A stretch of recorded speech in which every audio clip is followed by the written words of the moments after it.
പണ്ട് പണ്ടൊരിക്കൽ ലോകത്തിന് തന്നെ മാതൃകയായിരുന്ന ഒരു നാടുണ്ടായിരുന്നു. പ്രകൃതി കനിഞ്ഞനുഗ്രഹിച്ച സൗന്ദര്യം നിറഞ്ഞ ആ നാട്ടിൽ ജീവിച്ച മനുഷ്യർ സത്യസന്ധരും, മാനുഷിക മൂല്യങ്ങൾക്ക് അങ്ങേയറ്റം വില നൽകി ഏകോദര സഹോദരങ്ങളെപ്പോലെ അത്യധികം ആഹ്ലാദത്തോടെ ജീവിച്ചു വരികയായിരുന്നു. ഓരോ ഭവനങ്ങളും നന്മയുടെയും സ്നേഹത്തിൻ്റെയും കാവൽപ്പുരകളായിരുന്നു. അമ്മമാർ സ്നേഹത്തോടെ അന്നം വിളമ്പി, ജോലി കഴിഞ്ഞ് മടങ്ങിയെത്തുന്ന അച്ഛന്മാർ ഭാര്യയുടെയും മക്കളുടെയും സ്നേഹത്തിനു മുൻപിൽ നിത്യനിർവൃതി പോകി.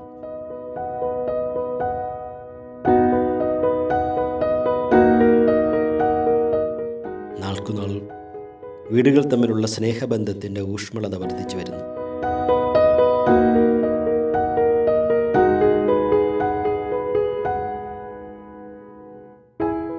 അങ്ങനെയിരിക്കെ ആ നാട്ടിലേക്ക് വിദേശത്തു നിന്നും വിസ്മയം തീർത്തുകൊണ്ടൊരു സമ്മാനമെത്തി. പ്രഭ ചൊരിയുന്ന, ആരെയും വശീകരിക്കുന്ന ഒരു മുത്ത്. ആ മുത്തിന് ഓരോ മനുഷ്യരിലേക്കും അവരുടെ ചിന്തകളിലേക്കും പടർന്നു കയറാനുള്ള അസാമാന്യമായ ശേഷിയുണ്ടായിരുന്നു. കഥകൾ പറയാനും ദൂരങ്ങൾ താണ്ടാനും അനന്തമായ വിനോദങ്ങൾ കാണിക്കാനും കഴിവുണ്ടായിരുന്നു. ഈ മാന്ത്രികമുത്തിനെ ആ രാജ്യത്തിലെ രാജാവ് ഇരുകയും നീട്ടി സ്വീകരിച്ചു. ഈ സ്വീകാര്യത മുതലെടുത്ത് ആ മുത്ത് നാടാകെ പടർന്നു കയറാൻ തുടങ്ങി. ആദ്യം മനുഷ്യർക്ക് അത്ഭുതമായി തോന്നി. പിന്നീട് അവരിലേക്കും മെല്ലെ പടർന്നു കയറി തുടങ്ങി. ഓരോ മനുഷ്യനും മുത്തിലേക്ക് സൂക്ഷ്മമായി നോക്കി തുടങ്ങി.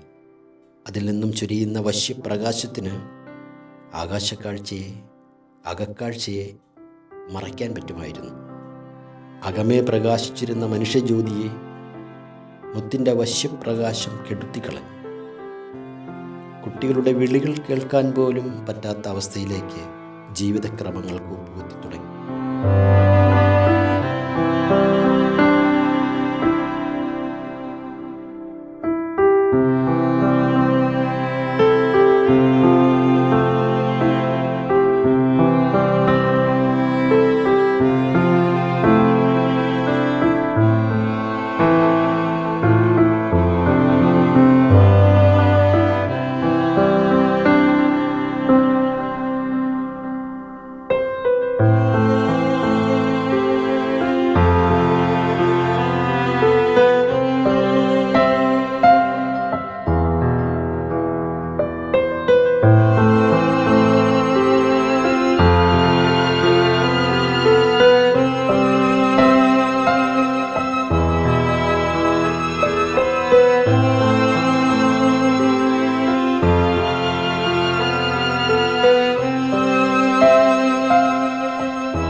ജനങ്ങളുടെ അവസ്ഥ കണ്ട് പരിഭ്രാന്തനായി രാജാവ്.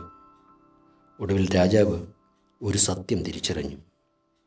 ഇവിടുത്തെ കാതലായ പ്രശ്നം എന്താണ്? അന്വേഷണം ആരംഭിച്ചു.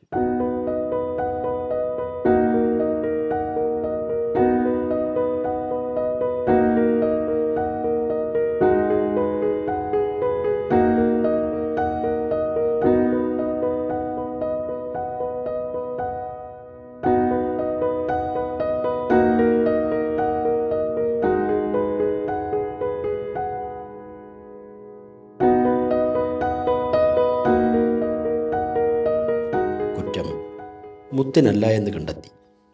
ആ മുത്തിൻ്റെ അമിതമായ ഉപയോഗമാണ് ഇതിന് കാരണമെന്ന് കണ്ടെത്തി.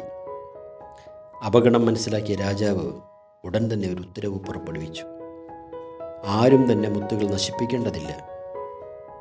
പക്ഷേ ഈ മുത്ത് എല്ലാവരും അവരവരുടെ ജോലികൾ ഭംഗിയായി നിർവഹിച്ച് കഴിഞ്ഞതിന് ശേഷം മാത്രമേ കൈകൊണ്ട് തൊടാൻ പാടുള്ളൂ എന്ന് രാജാവ് തന്നെ മാതൃകയായി കാണിച്ചു കൊടുത്തു. മുത്ത് മാറ്റിവെച്ചു. നഷ്ടപ്പെട്ട സമയത്തെ, സ്നേഹത്തെ, കരുതലിനെ അവർ തിരികെ പിടിച്ചു. ആ മാറ്റത്തെ ജനങ്ങൾ ശിരസാ വഹിക്കുകയും ചെയ്തു.